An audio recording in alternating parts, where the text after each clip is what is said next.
Hello and welcome to the channel. Today we're going to be doing a flooded alcohol ink tumbler tutorial. This is what we'll be making, so grab your supplies and let's get started.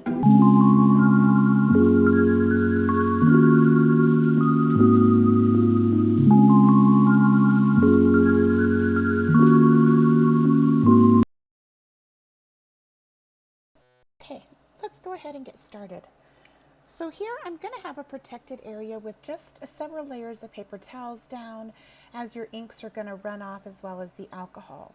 Today we're going to be using Patience and Forgive as our colors for the purples. And then we're also going to be using some gold metallics. Now in the metallics, you want to shake them really well as they do settle, and you want to be sure to get the full color from that metallic. So shake, shake, shake. There are a few other supplies that you're going to want to have on hand. I like to keep an extra little small bottle and a precision tip of alcohol just for better control. And you'll also want to have a heat tool or a blow dryer. Either one will work. Okay, so now you want to shake up those inks really, really well. Any and all colors that you're going to be using so that they're ready to go and have the caps off and on standby.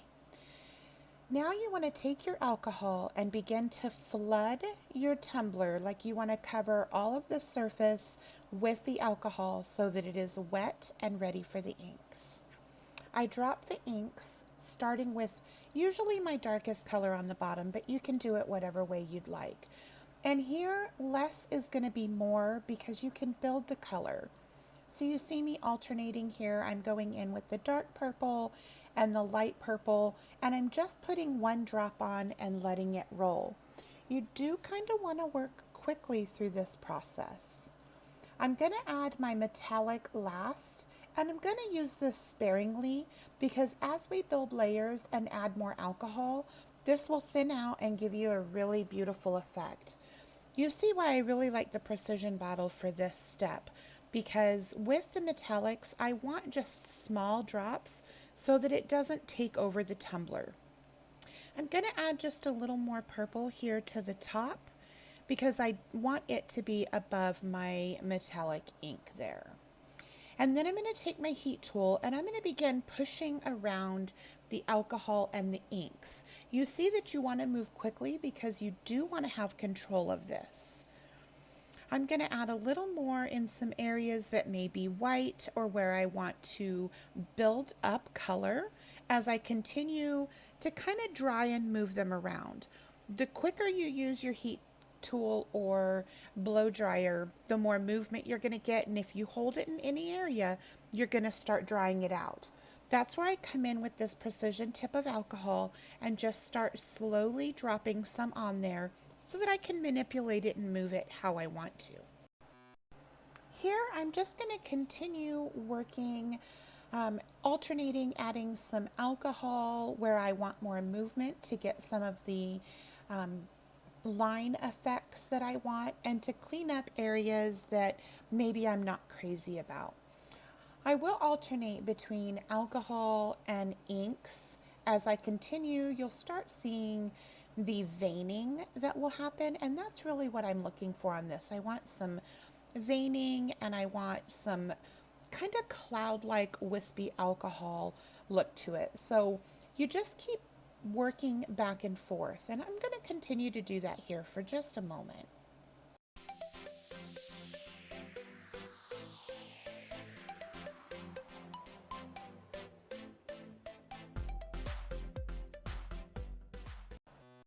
Now here I'm going to kind of focus on this bottom area because it is a champagne flute. They do round at the bottom, and so sometimes I will get some lines going down that I don't want. I want to keep it looking cohesive like the rest of the cup. So I'm just going to do a little detailed work here working on that.